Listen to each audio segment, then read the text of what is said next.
This is Star Wars Rebels Alert, the weekly podcast after show where we recap and discuss each and every episode of Star Wars Rebels Season 3. I'm one of your hosts, Tim. I'm Troy. I have to apologize here right off the top, guys. This episode is coming to you a few hours late. It's been a bit of a hectic mess around here lately. I just got out of a move, and it didn't go as planned, but thankfully Troy and Sanjay came to the rescue and made it a little bit more pleasant than the disaster it turned out to be. But anyways, it's Canadian Thanksgiving also. That's right. And so I just wanted to throw it out there. I'm quite thankful that we do have this forum. We do have you listeners.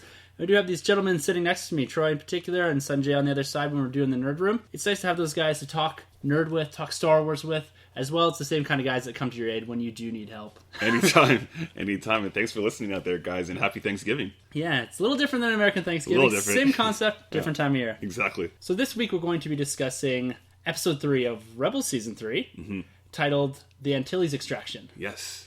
Is it episode 3? Do we consider episode 3 or episode 4? I don't know. It's episode 1, 2? Okay. Yeah, we'll go 3. Yeah, go 3. It's a third viewing, I guess. Yeah, exactly. That makes sense. However you want to call it.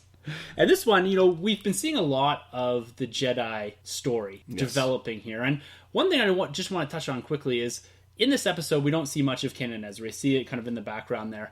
And I'm really getting a Obi-Wan Anakin vibe off the two of them. And having not fully watched Clone Wars and seeing that development of those two, probably the most you get out of any sort of Star Wars story. Yes. Do you see that reflection in Ezra and Kanan that you do see with Obi-Wan and Anakin? A little bit more so, but more developed, particularly between Attack of the Clones. I think that's when we really missed the opportunity between having like a young Padawan and a Jedi Master such as Obi-Wan. So we missed out there, and I feel like they're filling in the gaps here with Rebels. Clone Wars, kind of not so much, because they're kind of separated quite a bit of the times too, whereas I think there's General Kenobi and then you have Anakin as well on different missions. So you don't see them really bumping heads as much, but at times you do. So it is a little different, but I really do feel like this was what we're missing in Attack of the Clones is the Ezra and Kanan relationship. Yeah, I fully agree. I really like what they're doing here. Even as side characters in this episode, I still feel like they're developing that role of Ezra as a Padawan and, reintegrating the idea that he is an apprentice to Kanan. Yeah, and Kanan's learning every day, too, to become a master, because he never really graduated the Academy in the first place, right? He gave up the Jedi mantle and all that, so it's cool, particularly with this episode, to see Kanan just really embody that role as a mentor master a little bit more so. Even though it's a small role, I really got that sense that he is the master in this relationship. Yeah, very much so. He's really giving me an Obi-Wan vibe right now. Even this episode, where they're just, like I said, side characters or background characters, you're still seeing them push that, even though it wasn't the focus of the episode. Yes. And we talk a lot about the idea of filler episodes. We've seen them in the past in this, in Clone Wars, and every single TV show, you do get that bottle episode, something to cut back on time, so that you can push through an entire narrative over 24 episodes. Yes. And this one, I still wouldn't call it a filler episode. Right. It's building the canon, it's building the new Star Wars universe, and using characters like Sabine, who is a fan favorite, someone that deserves the focus, to progress and add in little aspects of the Star Wars universe that we're really looking for, because we're really running up on a timeline here with, coming close to Rogue One and A New Hope, where you have to start integrating and acknowledging some of these characters, particular characters like Wedge, and where they are and how they became part of the Rebel Alliance. And I think it's a cool way to do it. You're getting an individualized story with Sabine, but you're also adding some, critical piece of canon to the puzzle here. Yes, yeah, it's a great job. So we begin this episode with the Rebel fleet coming out of hyperspace. Right. And the Imperial fleet coming out of hyperspace as well. Yeah. To oppose them, and I love the look of these TIE intercepts. I'm not sure if they do show up in any of the books or the comic books, but this is the first time we're seeing them pre-Endor, I think. Cool. Because I was looking at them and I was like, oh, these are the TIE intercepts, or are these the TIE strikers that show up in Rogue One? Okay. Because they have a really similar look. I haven't really seen much of it from Rogue One, but they do have the Lego out, and they seem to be missing the TIE strikers, seem to be missing the bottom portion of the wing. Okay. Where these are TIE intercepts, and I believe they're quite heavily used in the Battle of Endor. Awesome. And there's just their agility in that. Like, you don't usually see a TIE fighter doing the barrel rolls, and the way it was moving around and eliminating the targets. I thought it was really cool. The animation was great there. Oh, it's fantastic throughout the whole episode. They essentially eliminate this rebel transport with no remorse. No. And they're really seeding this idea that the Empire is, more than just this government organization or this dictatorship, and it's now moving towards this evil empire, if you will, right? Exactly. It's creeping up there. And again, continuing this tone that they've set from the first episode, that this season is much darker. We're seeing characters die here. Yeah, and right out the gate, it's like all 6 of those pilots. It's not like you see them blowing up from a distance. Yeah. It's you're in the cockpit with the pilots as it's blowing up. Yeah, classic A New Hope, almost, you'd say, right? And then we visit the Rebellion, the command unit here, and they're getting the news that they've lost the 6 A-Wings, as well as the transport here. That's right, which we just received the last episode, right? Yeah.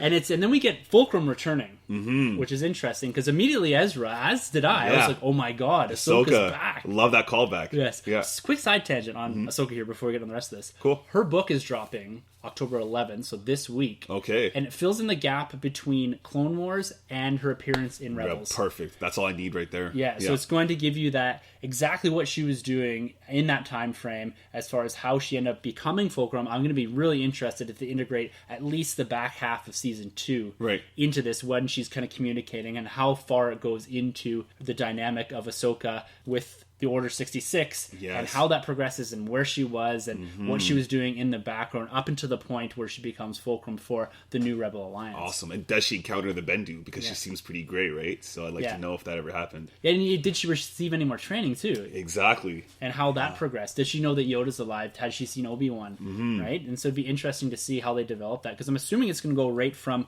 the end of Clone Wars right through until she shows up in Rebels. That's awesome. I'll probably revisit that episode too, right when I get in that book. Yeah. Good stuff. But we do have a new Fulcrum. So they explain the idea that Fulcrum's just a code name used for agents that are embedded within the Empire. Yeah, rebel spies or rebel informants. Yeah. I think we should maybe talk about this a little later on the episode as we get through. But I think we both have a very similar idea who this could possibly be. And definitely. I think it's a little on the nose. Yeah. But that's okay too. Fulcrum does give us the idea that there are pilots in Sky Striker Academy that are willing to defect. And that's something that they're short on, as we've seen already. They've suffered numerous losses, not only in this episode, but in previous episodes. So they're down to very few pilots left, if you're not counting the Ghost Crew in that, right? Yep. And Sabine is given the task to go extract these rebel pilots. And we're not made aware that it's Wedge yet, but we do all know it's him, you can assume, yeah. And it's cool that they're giving Sabine a little bit of the limelight here. And Ezra doesn't really want Sabine to do this. He wants to take it on himself, right? Yeah. And I think it's cool that they said, no, we're going to let Sabine take this. And that's cool for the fans, too, right? It gives a little service there. Absolutely, because we've kind of been lacking a little bit of the other supporting characters. It's really been Jedi focused, right? So it's great that they're going back to Sabine here.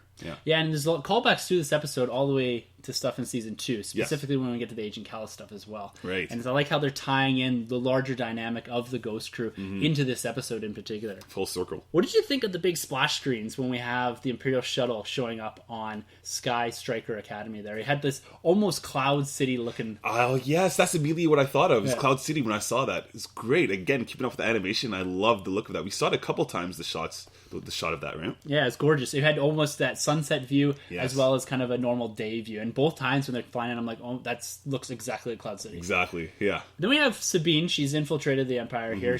They're exiting off of the Imperial shuttle that's brought them into Sky Striker Academy. And they're getting the credentials checked here. And I thought it was a really cool callback. I don't remember seeing too many black astromechs. Yeah. And it's just thinking back to Force Friday when I picked up the C2B5, which is in Rogue One. I thought of you. Yes, that's right. I was like, it's kind of cool. I don't know. I'm sure it's been in Rebels and Clone Wars and that, where they do have these black astromech droids. Yeah. But I thought it was really cool. It's like, it's kind of a little nudge. Like, hey, look, you guys just bought this. Exactly. And I even like the little Super Nintendo cartridge. You know, blowing the cartridge and then it works. That's so funny. That's so funny. I thought saying, it's fine. It's going to work. Yeah. And these seem to be some sort of elite TIE fighter squadron. And, when you look at A New Hope and some of these TIE fighters don't seem to be the greatest pilots. They're kind of, meandering around, getting shot out of the sky. But these guys, and you saw this right from the start, are top-notch pilots. Yes. And they're flying these TIE interceptors, and they're practicing a lot in these simulators. What did you think of the simulators? Did you think that Sabine had actually blown up at this point? No, definitely not. But I really like this elite training going on, especially reading Lost Stars. You get a sense like the elite is the elite; they're above everything, right? Yeah. So I love that we got more focus on them, because we did have an episode. I think it was end of season 1, close to season 1, where we got to see some training going on with the Imperial Guards with Ezra. Right, so it's cool that we got to get away from the stormtroopers and get into the elite squad there. Cool. Yeah, and this is where we have the introduction of Wedge. Now, he's present in the OT, he's present in the Aftermath books, but this is the earliest appearance, I believe, of Wedge in the Star Wars universe now, in the canonical Star Wars universe. Right. You can call me Wedge. I absolutely love that. Yeah. What did you think of the leader of this TIE Fighter squadron? Bit of an extremist, right? Yeah.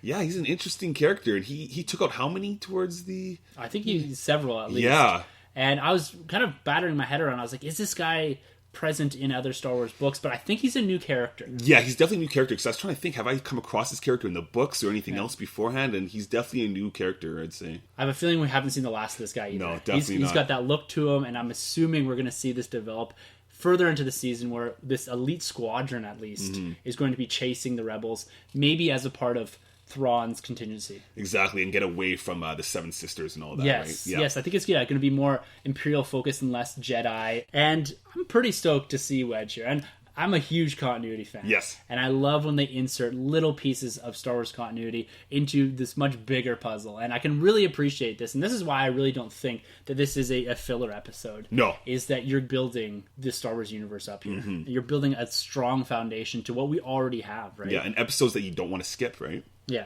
We visit Governor Price here again. Yeah. Which, the more and more I see her, the more and more she looks like the Russian woman from Indiana Jones 4. Yeah, with the haircut and everything. Yes, that's right. Yeah, and when she goes all badass fighting hand-to-hand combat with Sabine a little later on the episode, I'm like, oh my god, is this the same woman? Just without the Russian accent? Yeah, no kidding. Yeah. Disney, Lucas, you know, continuity.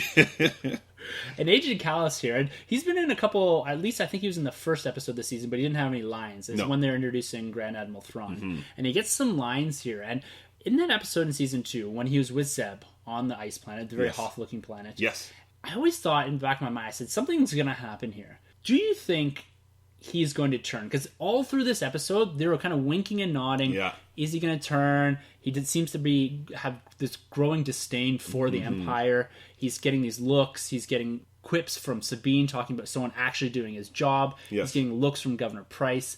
And he does aid them towards the end of this episode as well. Yeah, I definitely do. You know, I think this is the growing theory online, basically, is I do think Kallus is going to be the person that kind of fills the gap in the old Legends Thrawn's bodyguard. Yeah. I think he's going to be the one to probably take out Thrawn. Yeah. I think so, because I didn't even think of that. Yeah, it's his guy that takes him out, right? Yes, you're right. So I think if anybody's going to take out Thrawn, because Thrawn, you know, you can't have a Jedi kill him. I think you have to have it from the inside kill him. And who else better to do it than Kallus? Wow, that's I hadn't even thought about that. So that's an interesting theory. I think that's the route they're going to go. Yeah, do you think that's going to come to fruition this season? This season, no. I think we're going to get. I'm hoping we're going to get 2 seasons of Thrawn. Yeah. And I think for the 4th season, potentially the final season, I think that's when Kallus is going to pull the trigger. I'm hoping so, at least. I'd really like that idea. That would make him being at least a spy or fulcrum for at least 2 seasons, which is a long time. But I feel like the turn is coming soon. Right, okay, yeah. Yeah, it is, because it's been building up quite a bit now, so you're right. Yeah, so we'll see. What do you think? I don't know. I like that theory now of Thrawn. I didn't even think about that. I've thought, basically since that Zeb episode, that eventually something's going to happen here. You're going to have to see some higher-ranking Imperial officers defecting at some point here. You would have to, yeah. But yeah, that's an interesting theory. I kind of like that. I don't know if he's going to last that long, and if that theory does come to fruition in this season, that really makes me fear for Thrawn not getting more than a season. Right. And would that upset you, not getting more than a season of Thrawn? It would, but you know, if we're going to get more books out of the character, then I'm fine with that too. You know, it's always better when you have the villain in smaller doses as opposed to longer ones, longer periods. So if he's short and sweet in this season, then that's fine by me. Yeah. And it seems they're kind of going that way. It's again, we're into 3 episodes, and we've only had very minimal dialogue from Thrawn. Right. Are you missing that? Do you feel that void yet? A little bit, right? Yeah. Because, I mean, with Vader, it made sense that we got a little bit of him because the character was still present going further more. But here we don't really know the fate of Thrawn. So I feel like their hands aren't as tied. So we should be seeing a little bit more of the character, I would think, right? Yeah, I think that they're building the foundation. I really expected them to go full on with Thrawn. But at the same time, we discussed this a couple episodes ago. You can only do so much big ship on big ship battling, right? And that's what Thrawn's about. Right. And at the stage, and you see this in this episode, they're really feeling the pinch for fighters, for troops. And if you throw Thrawn at them all of a sudden, there's no rebellion. Exactly. We get a really nice exchange here between Sabine and Wedge. This is one of my favorite parts of the episode. And this exchange, it really brings you up to speed with Wedge's backstory, and it helps you understand a bit more as why he wants to defect and what he was before. And it's really this, we're firing on, at least in the simulator, we're firing on transports that are unarmed, right. and we're starting to grow again this idea that the Empire is much more than just this iron-fisted military, but they're going beyond that, and you're seeing that with the more extremist leader, and you're now seeing that Wedge, Hobby, which is another great reference. Yes, you mentioned that before to me off air here. Yes, yeah. So he does appear in Empire, I believe. And having Wedge, and I just absolutely love it. It's so cool. And again, reading these books, guys, you gotta go out there and read these books, because Lost Stars plays with the idea of people defecting as well, right? And it's all around the same timeline. So it's just great. So you get Wedge strung right through the Star Wars continuity now. So you get him now in Rebels, in the OT, as well as more of a pivotal character in Aftermath than even the original trilogy characters, the main characters. So he plays a part in Aftermath, and a quite important part there. And then you do see him actually starting to train Snap Wexley. Right, yeah. Which is really cool. And you're getting this vibe that even from the Aftermath books, that they do have this kind of Rebels feel to them. Yeah. Just this ragtag band. And the fact that you've got Wedge now on both sides of that, I really like this concept. Yeah, it's great. That's great. There's a lot in those books with Wedge as far as his backstory. And I'm interested to see, he speaks very briefly about it in the Aftermath books, and I'm interested to see if they actually touch on a bit more of that and link the book and Rebels up here a little more, and if we're going to get more of Wedge's story, or if this is a one and done. Right, like, because you read both books there now, could you trace anything that connected from this episode to those two books? Did he reference anything from past tense there, or? Nothing really specific. When he does, I can't remember now if it's the books or what it is, but there is talk of him going on a mission and it ends up crashing into a volcano, breaking his leg, I believe. Wow. And there's a few things there that I think that maybe could get explored in Rebels. It'd be interesting that if they're taking and going into that sort of detail with the books and with Rebels and tying them together like that, I'll be absolutely blown away. That's incredible. So we don't necessarily know what he's talking about in those books, if that took place before this episode or after. I believe it takes place after, because I think he was part of the rebellion. I think that was a reference. So this being his, joining the rebellion, that happens after. Oh, okay, great. So there's still lots of stories they can explain here. Oh, yeah. Okay, perfect. Yeah, definitely. And I think tying into the Aftermath books, again, I feel like Rebels is allowing the Aftermath books to become a little more relevant to me, because being that they replaced the Thrawn trilogy, and those books in particular really focused in on Han, Leia, and Luke.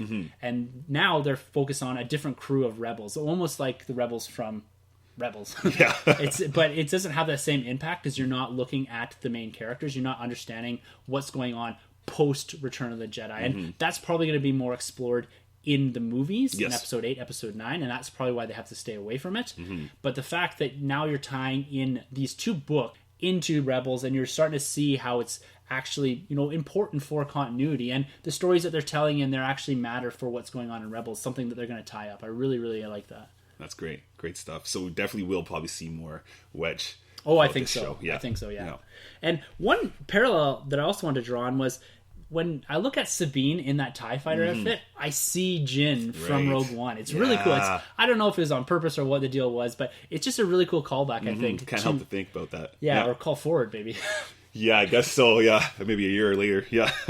We have the Rebels setting up a plan to extract the 3 pilots from the Star Striker Academy.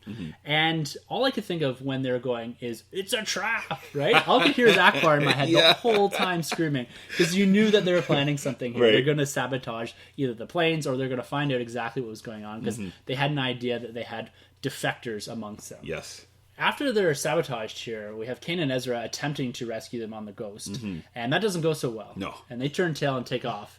And our rebels are captured. Yes. Or at least the defectors are captured, including Sabine here. Right.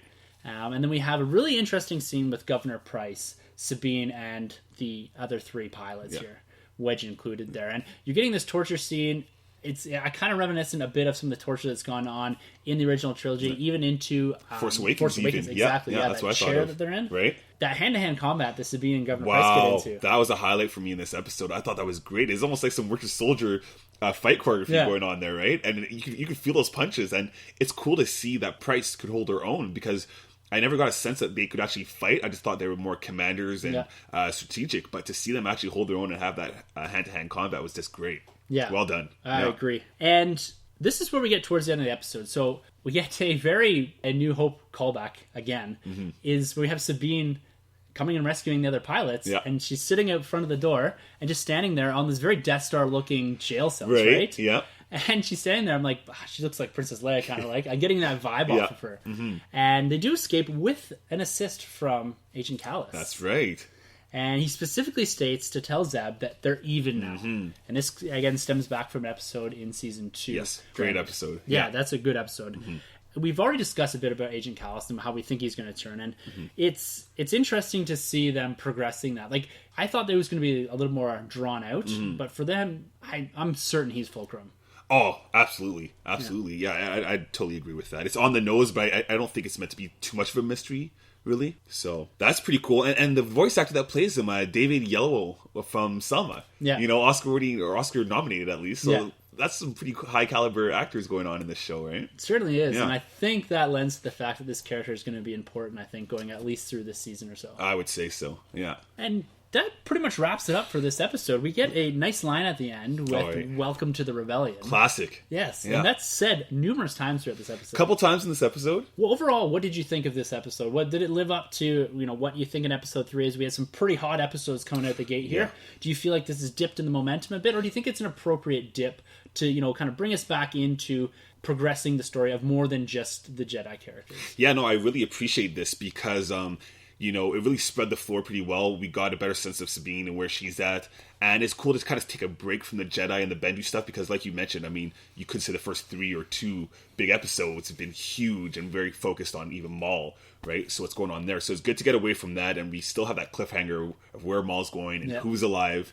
So I really appreciate this episode because I did think it was going to be maybe a filler episode, and I absolutely wasn't. There's a lot of content in here, and like you said, great animation going on throughout the episode. And yeah, hands down, I love this episode. It's great. Yeah, I have to fully agree with you there. It's I really, really enjoyed this, and it's coming at a time in my life where it's a bit chaotic, so it was nice to sit and relax and watch something that, yes, built continuity, had a lot of references to OT, to the Aftermath books, and building that canon. This is one thing that I think Rebels, and we've said it before, does really, really well. It ties everything together. It does, yeah. And it seems more and more that it's becoming the glue that holds a lot of this Star Wars universe together right now. And it has the ability, because it's 24 episodes long, or whatever a season is, it has the ability to tie in lots of things and hit on little threads that maybe just drop lines in the movies. Yeah. And I can really appreciate with these type of episodes that's exactly what they're doing, right? They're building the universe here, and they're doing it in a way that's entertaining and fun. Yes, especially when they have such original characters, because these characters haven't really appeared in any other scope of Star Wars, right? So it's really cool that we have these characters, and just great work. I love the show so much, as you guys can probably tell. So I give this. I mean, I don't know if we rate episodes necessarily, but if I was giving this out of a 5 scale, this is like a high 3 for me. Yeah, it did the job. It's definitely the weakest of the episodes that's aired. Yeah, but by no means am I calling it a weak episode. Right, yeah, exactly. Yes. Yeah. It does exactly what it's supposed to do. It's like I said, it's entertaining and it builds a bit of continuity. Yeah, it's not a sleeper, that's for sure. So, that wraps it up for us here at Star Wars Rebels Alert. Yeah. I apologize again for this episode coming out a little bit late. It's all we can do to get it out on time here. So it's still coming out on the Monday. You still hear it today. But next week will be a little better. Things will calm down a bit more. Yeah. And if you're interested in all sorts of other nerd news as far as Marvel, DC, Star Wars, we're talking and wrapping up New York Comic Con this week on our other podcast, The Nerd Room, which drops this Thursday. So be sure to check that out. Yeah, we got lots more Star Wars to talk about there. Yes, we do. Believe it. All right, guys, this is Star Wars Rebels Alert signing off. I'm Tim. I'm Troy.